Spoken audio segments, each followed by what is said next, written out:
essayer de vous préparer quelque chose d'intéressant. Bonjour à tous. Alors effectivement, je vais essayer de vous donner un bel aperçu du programme qu'on vous a préparé avec toute l'équipe parisienne et puis aussi tous nos agents et toutes les régies avec lesquelles on a la chance de travailler à travers le monde. Alors Équipe Auto Paris 2022, c'est quoi? C'est 5 jours de salon. C'est du mardi au samedi, c'est à la porte de Versailles. On a la chance effectivement, comme Philippe le disait, d'être de retour à la porte de Versailles au cœur de Paris. Donc ça c'est une belle chose pour nos visiteurs. On attend plus de 1000 exposants et marques, et puis effectivement, on espère accueillir 80 000 professionnels sur les 5 jours. Alors ici, vous avez le plan du salon. Équipe Auto, comme Équipe Auto Paris ou Équipe Auto AG, c'est toute la chaîne de valeur de l'automobile. Donc là, vous avez un aperçu de ce qui vous sera présenté dans les différents pavillons qu'on va occuper. Donc on va effectivement accueillir aussi bien des professionnels de la pièce, de la distribution avec tous les grands réseaux qui seront effectivement, qui sont présents sur Équipe Auto Paris. On a la chance d'accueillir Autodistribution, Alliance, Nexus, les réseaux constructeurs, on compte Stellantis ou Trio. Pour la première fois, on va accueillir BMW, LKQ, enfin voilà, juste pour vous montrer qu'ils sont tous là. On accueille aussi les fabricants d'équipements de garage, les acteurs de la carrosserie peinture, c'est un secteur extrêmement dynamique, j'y reviendrai par la suite. Le secteur du lavage, tout ce qui est lubrifiant, l'entretien du véhicule. Et puis on a effectivement un secteur dédié aux pneus, aux pneumatiques, aux accessoires. Et puis sur Équipe Auto, on a une petite zone aussi où on accueille tout le milieu de la réparation pour le véhicule de collection, le véhicule ancien, qui est un marché aussi en croissance. Et on a quelques professionnels qui ont une offre dédiée sur ce marché. Alors, un petit point sur là où on en est à date. Alors, ça marche bien. On est à 95% de la surface commercialisée. Donc, les halls sont presque pleins. C'est pour vous dire que beaucoup d'exposants vous attendent et vont exposer effectivement en octobre prochain. On a aujourd'hui 25% d'exposants internationaux. On va accueillir de nombreux pavillons. Vous les avez ici. Donc, on aura un pavillon des Pays-Bas, de la Corée, Taïwan, la Chine, un beau pavillon comme on a sur Équipe Auto AG de la Turquie, avec beaucoup d'entreprises turques qui sont là. On a aussi, ça c'est une très bonne chose pour les visiteurs et pour nous, on accueille plus de 35% de nouveaux exposants. Donc ça vous montre combien Équipe Auto est un salon qui attire, qui plaît et qui se renouvelle. On a à la fois donc des exposants fidèles et puis aussi des exposants effectivement nouveaux que vous allez pouvoir découvrir. Alors rapidement, sur Équipe Auto Paris, vous allez avoir 5 villages qui vous permettent effectivement de retrouver les acteurs d'un même secteur. On a un village qui existe maintenant depuis 4 éditions, extrêmement aussi là en croissance, un espace de plus de 800 mètres carrés, vous allez trouver 45 marques, 45-50 marques, dédiées au secteur du remarketing et du véhicule d'occasion. Donc on va être sur toute la chaîne de valeur du VO, on va aussi bien parler de l'approvisionnement, de la logistique, de la remise en état des véhicules, et puis jusqu'au marketing, sa vente, sa garantie et son financement. Donc ça c'est ce que vous allez pouvoir trouver sur un des villages au cœur d'Équipe Auto. Un deuxième village qui sera dédié effectivement aux startups. Donc là on accueille aussi bien des startups françaises qu'internationales. Et puis, comme dans tout salon qui se respecte, on fera un petit peu pitcher nos startups sur un espace, dans notre espace conférence, avec quelque chose d'assez interactif, hybride. L'idée étant effectivement de les mettre en relation avec des décideurs et des investisseurs du monde entier. Un village carrosserie peinture, totalement piloté par la Fédération française de carrosserie, actionnaire de l'événement. Je vous l'ai dit, c'est un secteur en croissance cette année. On n'a plus de place, on est même obligé de pousser les murs pour pouvoir mettre les acteurs de la carrosserie peinture. Alors ensuite, 2 nouveaux villages sur Équipe Auto. Un secteur très important, Philippe en a parlé, on parle d'électrification du parc. Pourquoi on parle d'électrification? Parce qu'on parle d'économie circulaire, on parle d'environnement. Donc l'économie circulaire, c'est évidemment un sujet à fort enjeu. Et on a décidé de le mettre au cœur d'Équipe Auto et au cœur des différents sujets d'Équipe Auto. Et pour la première fois, on va accueillir des acteurs qui n'avaient pas pour habitude d'exposer sur le salon. Et donc on aura un village entièrement dédié à ce sujet avec aussi bien des remanufacturiers, des constructeurs, et puis les distributeurs et les équipementiers qui aujourd'hui se mettent sur la pièce de réemploi. Et donc vous voyez ici les différents partenaires institutionnels français qui nous soutiennent et qui ont fait venir leurs membres et qu'on va retrouver sur le village du réemploi. Et puis en marge de ce village, on va effectivement aborder le sujet de l'économie circulaire. Il y a des forums, il y a de nombreuses conférences. J'y reviendrai très rapidement par la suite. Un dernier nouveau village, c'est celui des territoires d'excellence français. Dans beaucoup de pays, vous avez des pôles de compétitivité, des clusters. Et donc, sur ce village, sur Equipoto, on y retrouvera également leurs adhérents. Et là, on va plutôt parler nouvelles technologies, nouvelles mobilités, transition écologique, encore une fois, technologie digitale. Donc, c'est un nouvel espace à découvrir sur Equipoto Paris. Les visiteurs, je vais passer rapidement, ce sont les mêmes qu'ici. On accueille plus de 50% de réparateurs. Et puis après, on a toute la filière commerce et distribution, des services professionnels et puis la partie industrie, les organismes et les médias qui visitent Equipoto. Une des nouveautés, c'est qu'on a pour la première fois, le ministère de l'économie et des finances, le gouvernement français, soutient la filière des événements. Et on a effectivement la chance de bénéficier de quelques subventions. Alors, certains de nos exposants peuvent bénéficier de cette subvention pour exposer. Et nous, ça va nous permettre d'accueillir des grands acheteurs. Donc c'est une belle opportunité pour nos exposants. On va accueillir plus de 40 top acheteurs, 40 acheteurs porteurs de projets, pour qui on va organiser un programme dédié, des rencontres d'affaires, et ces top acheteurs auront la chance de rencontrer les exposants. Le contenu. Alors je vais faire très vite. Juste ici, vous avez très rapidement, on a décidé effectivement, avec notre partenaire le JIPA, on a mené une petite étude pour s'assurer des contenus qu'on avait nous d'ores et déjà identifiés, mais pour faire vérifier auprès des réparateurs leurs différentes préoccupations principales dans les 2 années à venir. Donc, on a interrogé plus de 1000 réparateurs des différents réseaux, donc aussi bien indépendants que RA1 ou RA2, ceux qui sont dans les centres auto, ou les faciliteurs, les pneumaticiens. Et donc on leur a demandé quelles étaient leurs priorités à moyen long terme sur 2 ans. Et ici vous voyez que le premier sujet pour eux, c'est de recruter du personnel. Probablement qu'en Algérie c'est la même chose. Moi ça fait quelques jours, quelques semaines que je voyage à travers l'Europe. Et ça s'avère assez vrai, et partout, la problématique dans le milieu automobile, c'est recruter des jeunes. C'est les attirer, c'est les former, c'est leur donner envie de venir travailler dans l'automobile. Donc ça, c'est une de nos préoccupations. Sur un salon, on se doit effectivement de décrypter du contenu, montrer l'offre, des innovations, mais on se doit aussi d'informer les jeunes et de les attirer dans une filière. Et donc, on sent effectivement que c'est un sujet majeur et important qu'on va s'attacher à traiter sur Equipoto. Deuxième préoccupation des réparateurs, c'est s'équiper pour répondre aux nouveaux enjeux du véhicule électrique. Effectivement, ça nécessite d'avoir du nouveau matériel, ça nécessite de former les équipes, ça nécessite de se former soi-même. Donc c'est le troisième sujet, c'est se former et former ses équipes. L'avant-dernier sujet, c'est comment intégrer dans son atelier des solutions écologiques et comment effectivement développer la pièce de réemploi. On sent effectivement que c'est un enjeu majeur. La société, les consommateurs et les automobilistes aujourd'hui veulent de la pièce de réemploi, se préoccupent de l'environnement. Donc c'est un des sujets importants. Et puis le dernier, c'est digitaliser mon atelier. Donc une fois qu'on vous a dit ça, je vais passer rapidement sur cette slide. Nous, on s'est appuyé sur les différents enjeux qu'on avait identifiés sur cette étude et on vous a effectivement concocté un beau programme avec plein de nouveautés. Déjà, vous en avez vu, on a des villages, on a plein d'exposants qui seront là pour vous présenter leurs nouveautés.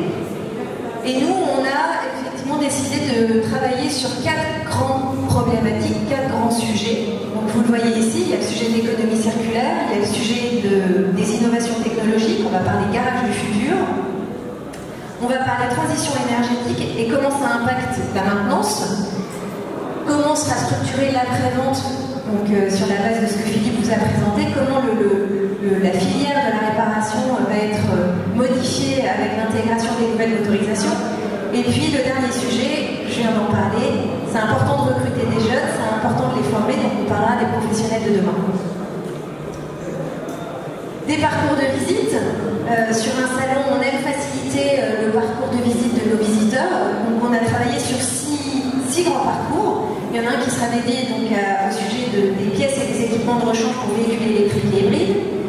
Un sur les solutions pour l'après-vente poids lourd, puisque sur Equipoto, c'est aussi bien effectivement un salon pour le VL que pour le poids lourd. Un parcours dédié aux innovations de première monte. Un autre dédié au garage écologique et durable. Et puis enfin, un garage et la maintenance électronique. Et puis le sujet du garage digital. On vous l'a dit, Equipoto Paris, ça existe depuis 1975. Ici, vous avez une des opérations emblématiques d'Equipoto qui existe depuis 1985. Et un salon sans innovation, bah, c'est pas un salon. Donc, on a une belle opération qui s'appelle les Grands Prix internationaux d'innovation automobile.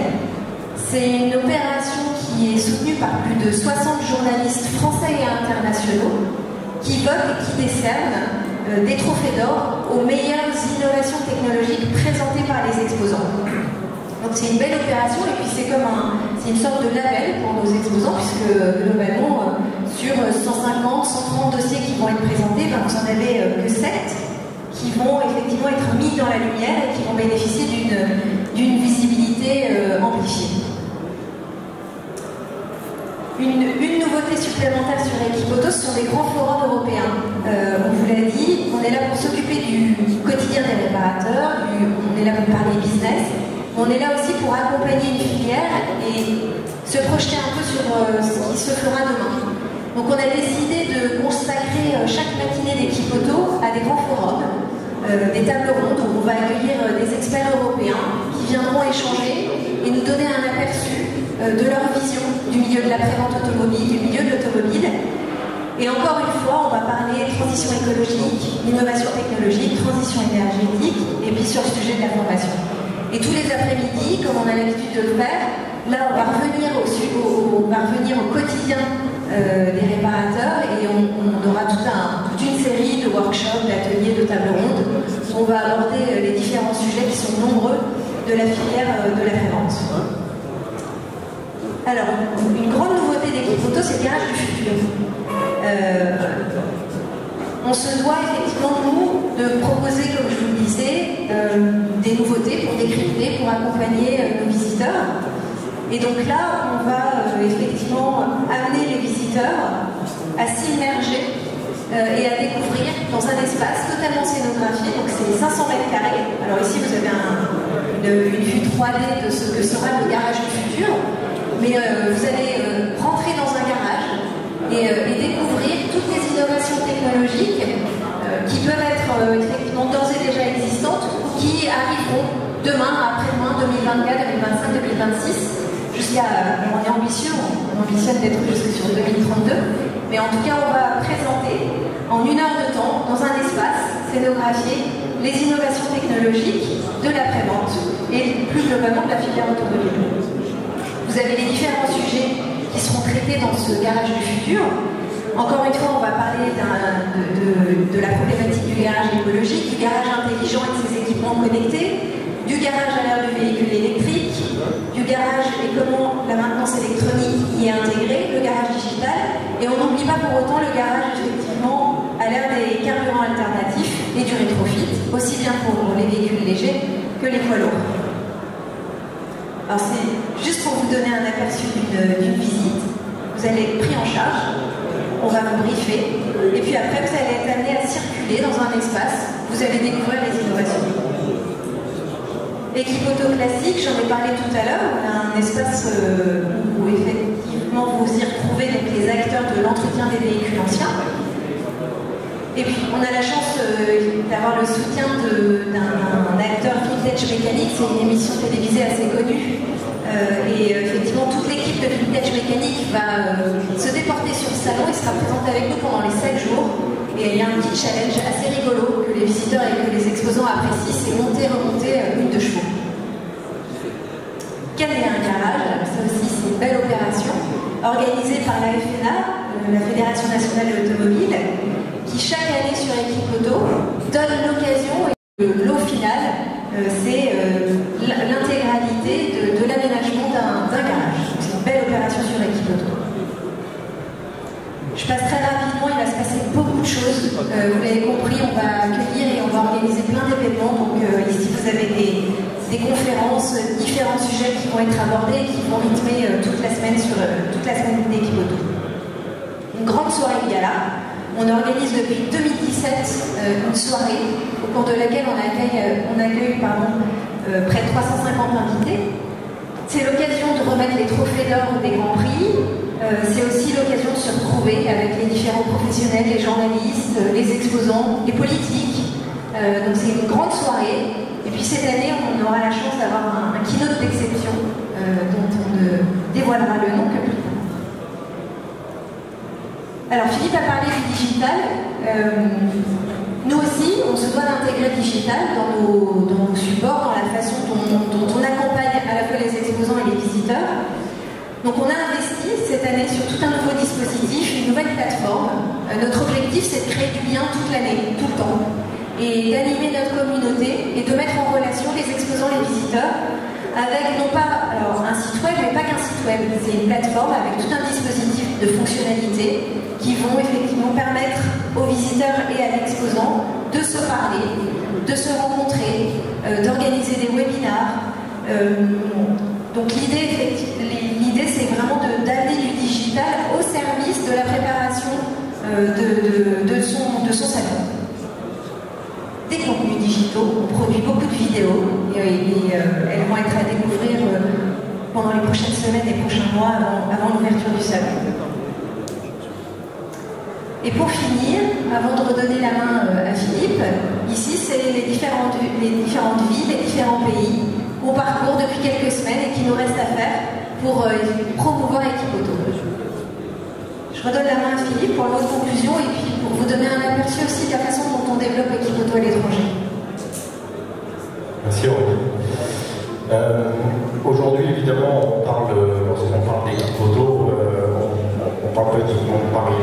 L'objectif étant de porter cette marque qui commence à avoir maintenant depuis les années 70 une véritable reconnaissance. Le salon Equipoto maintenant est devenu un référent sur le marché européen, le marché mondial. Aujourd'hui, on est extrêmement fiers d'avoir cette marque avec nous. On a depuis maintenant de nombreuses années avec toute l'équipe de Nabil, que je remercie encore une fois pour l'organisation, parce qu'on sait que c'est pas toujours très simple. Et puis comme le disait Nabil tout à l'heure autour d'un café, il ne se passe pas un Equipoto Alger sans qu'il y ait un truc qui se passe. Et c'est comme ça qu'il faut y faire, Nabil. Voilà, c'est la vie. Et donc on est très heureux aujourd'hui d'avoir un Equipoto Alger. On est en train de réfléchir à l'exportation dans d'autres pays, dans d'autres zones du globe, d'exporter la marque Equipoto, qui fait du sens aujourd'hui, d'abord parce qu'on a maintenant un vrai savoir-faire en termes d'organisation de salon. Je parle de salon et pas forcément d'événements. Ceci étant, on a travaillé avec Nabil et encore une fois, je le remercie. On a maintenant la marque Equipoto qui va avoir plusieurs composantes. Equipoto Alger, vous connaissez, c'est la 15e édition, donc je vais pas revenir sur l'histoire d'Equipoto Alger. Equipoto Paris, vous connaissez également, Biennale. Et en fait, je vais revenir au tout début de la présentation que je vous ai fait, en tout cas de mon intervention tout à l'heure. Je vous ai dit 2019, dernière Equipoto à Paris. 2022 le prochain, entre les 2-3 ans. C'est extrêmement long. Lorsque vous passez une période aussi longue, indépendamment des événements qui engendrent ce pont entre les deux, il y avait une nécessité de trouver une solution pour aller au plus près de nos clients, que ce soit des exposants, des réparateurs, des réseaux de distribution. Et donc on a imaginé on a monté en quelques mois un programme qui s'appelle Equipoto On Tour. Alors on ne fait pas des concerts, on n'est pas rentré là-dedans, on s'est pas mis à la guitare avec Aurélie. Mais en l'occurrence, on a organisé un Tour de France, par exemple. On a fait 6 villes, à chaque fois sur une journée. Espace extrêmement réduit. On avait à peu près une centaine d'exposants sur chaque ville avec des tout petits espaces pour communiquer avec les clients. On a fait le Tour de France, ça a extrêmement bien fonctionné. D'abord c'était en 2021, donc autant vous dire que les gens étaient super contents de se retrouver, de retrouver leurs fournisseurs, de retrouver leurs clients. Donc ça a été vraiment un franc succès. On a décidé, et on est en train d'y travailler, de faire un Equipoto on tour en Algérie. C'est pas un grand secret de vous dire que normalement ça sera des côtés d'Oran. Donc on est en train de travailler sur ce sujet-là pour dupliquer aussi le modèle. Cela ne veut pas dire qu'on va faire équipe auto, l'année 1, l'année 2, équipe auto, l'année 3, équipe auto, etc., etc. On va être obligé de s'adapter en fonction des périodes. Alors il est vrai qu'aujourd'hui, si vous me posez la question de savoir est-ce que l'année prochaine il y aura une équipe auto-autour, la raison voudrait que je vous dise normalement oui. Mais est-ce que c'est l'équipe auto-autour suivant le format qu'on a fait l'année dernière qui sera mis en place en 2023? Je vais me garder pour l'instant une forme de réserve avant de vous répondre, mais en tous les cas on est déjà en train de travailler sur un événement qui sera très proche de ce que l'on a fait, avec quelque chose encore une fois qui marquera à mon avis les esprits. Donc tout ça pour dire que le développement il n'est pas uniquement en France, il passe aussi par l'Algérie, il va passer par d'autres pays. En tous les cas, on est très fiers de bosser avec Nabil, comme je le disais, et puis d'avoir un salon qui réunisse, j'ai pas encore fait le tour du salon, mais je vais le faire tout à l'heure, de voir autant d'exposants qui sont là, même si on sait qu'actuellement, il y a des contraintes qui font que le marché est un peu compliqué pour vous. Voilà. On le sait, mais c'est quelque chose qu'il faut considérer. Il faut aussi considérer que les choses vont certainement évoluer. Là, je ne suis pas devin, en tous les cas, il faut le souhaiter. Et donc, on aura inévitablement, encore une fois, une vraie volonté de partager avec vous et de vous épauler sur ce sujet-là. Ensuite, je ne sais plus, c'est tout, c'est fini. C'est fini. Voilà. Donc, voilà, je voulais vous remercier. Si vous avez des questions à me poser sur Équipe Auto, n'hésitez pas, je vais repasser peut-être pendant la nuit, tu vas nous dire quelques mots.